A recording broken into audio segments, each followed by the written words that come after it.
Hello mga kakending! So today sa aking YouTube channel, this is my official vlog, my first vlog officially. So ngayong araw na ito, it is Thursday dito sa amin. So ipakita ko sa inyo ang aking vlog of the day wherein papakain ako sa aking pitong anghel. So ayan sila, naglalaro sila kung nakikita nyo ingay-ingay. Ayan po sila oh. Yan. Yeah. Ito yung aking apartment. Yan, siyang apartment namin. It's almost empty yung mga room. Kasi nga, yung room na ito is empty kasi nga ayaw ko na magkaroon ng mga tenants for the sake sa aking mga aso. So, kahit na medyo may kamahalan ang upa, kumaga is gin-priority ko yung safety ng aking pitong anghel. I spend a lot actually, syempre, sa kanilang food, sa kanilang maintenance, and likewise sa upa, and likewise para sa aking sarili. But ako po ay napasalamat in behalf na kumbaga is hindi ako nawawalan ng mga racket at ang aking trabaho is permanente bilang isang dance instructor. So ngayon, ngayong araw na ito, kita ko po sa inyo kung paano ko prepare ang kanilang mga pagkain. So stay tuned and ipapakita ko po sa inyo. Yan, ginlabas ko na yung kanilang mga kailangan ngayong araw na ito. So kung makita nyo, nakatupperware talaga yan siya. So ito yung itlog na nilagay ko kagabi, kasama yung eggshells, no? Ito yung chia seeds. Good source po yan ng omega-3 sa mga inyong, likewise po sa atin, no? Na mga pepol. So ito po ang ating fresh carrots. No? Gin-grate ko yan sa kagabi. Ito pa sa mga small breeds ko. Ito naman sa aking mga big breeds. At hindi po nawawala, of course, ang fresh parsley. Ayan po siya. Na ginupit-gupit ko na po yan. Kung kita niyo po siya. And ngayong araw na ito, kasi kagabi nagluto ako ng atay. So ito yung atay nila na nilaga ko kagabi. So ngayon, kukunin natin yung kanilang what they call this, dry food sa room. Ayan po sila, tingnan niyo po.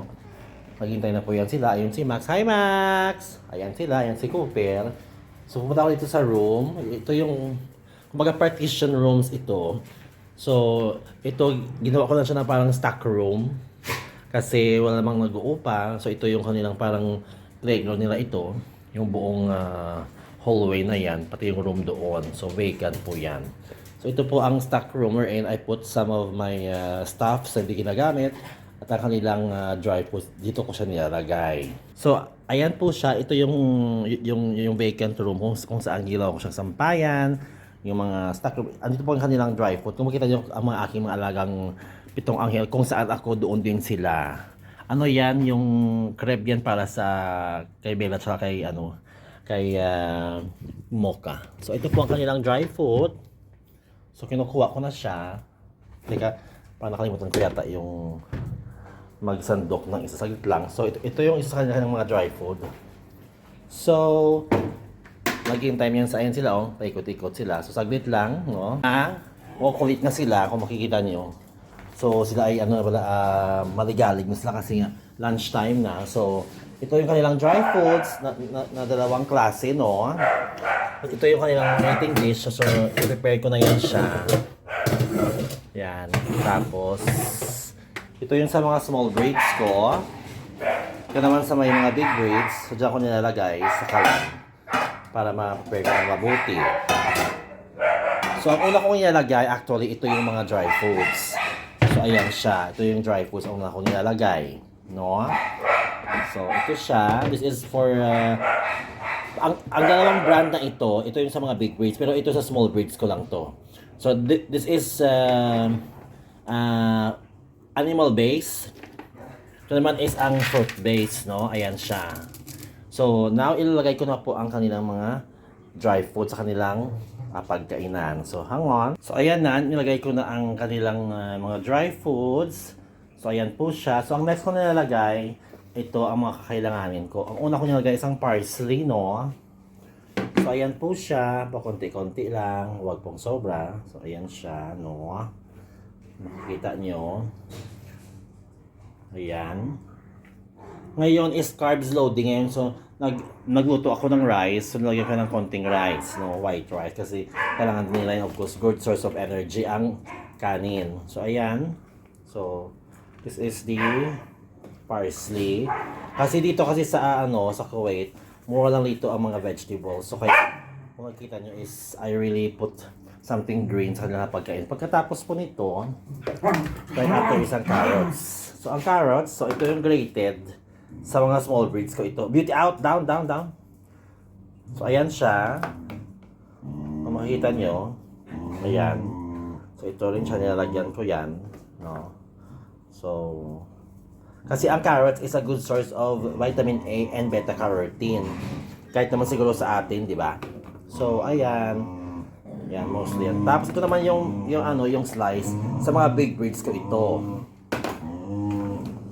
Tingnan nyo sila, ayan na sila, na. So, ito, sa mga big breeds, nakikita nyo. Actually, ang carrots, I usually give them treats, no? Ayan siya. So, yung natira, doon na sa kabila. So, ayan. Ayan sila ang kukulit. Ayan sila, ayan o. Yan. Tapos, next is, the last one is, ito yung itlog. Pati yung kanyang eggshell kasi good source of calcium yan siya. So, ayan. Konti lang nilagay ko kasi nga, pag hindi rin maganda yung sobra kasi nga, di ba? Ang itlog is high in cholesterol din ito. So, yan mga kalahati lang yan. So, ayan. It is well distributed, no? Yan. Okay. Tapos doon naman sa kabila. Ito. Ayan siya. And then, lastly, doon sa dulo. Ayan. Sa eggshell naman, ito ay good source ng calcium. Kaya huwag nyo siyang itapon ang inyong mga eggshells. No, pagkatapos nyo ng laga ng itlog kasi maganda yan sa kanilang katawan. So, ayan. Ang eggshells, nilagay ko rin. No. Yan. So, almost wala na. So, sisingot ko na lang. So, ayan. This will be the last. Ayan. So, ito na siya. So, ang final po nilagay ko is ito, ang chia seeds, no? Mura lang po kasi chia seeds. This is superfoods. So, hinahalo ko yan siya sa kanilang foods. Makikita nyo, konti lang siya nilalagay ko. Parang sprinkle lang sa sa taas. Konti lang ganyan, no? Yan. Wag rin sobrang marami. Nandiyan rin siya maganda. Ayan siya. Kung makikita nyo. Yan. So, wala na. So, apply dito sa kabila. So, ayan. Ayan. Yan po. Beauty down. Panaog. Yes. So, ayun sa naghihintay. Kita nyo naman. And, ang final touch is, ito yung nalagay ko. Ang chicken liver. Pero bago yan, nilagay ko ng konting kanin. Pero kasi today is carb loading, I serve my dogs rice only 3 times a week. So, hindi po araw-araw kasi hindi rin siya maganda. Okay? So, ito na siya. Ang kanilang white rice. Jasmine rice po yan ang ginagamit ko. So, ang lagay ko konti lang yan, no? So, yan siya, ang rice. Nalagay ko. So, hindi siya sobrang dami. Like, for example, kay Cooper ito. So, yan lang siya karami, no? Yan. So, ito naman kay Mocha. Yan kay Mocha. Yan. And then, this is for Bella. Actually, sinaserve ko ang kanilang pagkain is once a day lang sila in a complete meal. Yan. That's for Max. This is for Beauty. No? Tapos ito naman.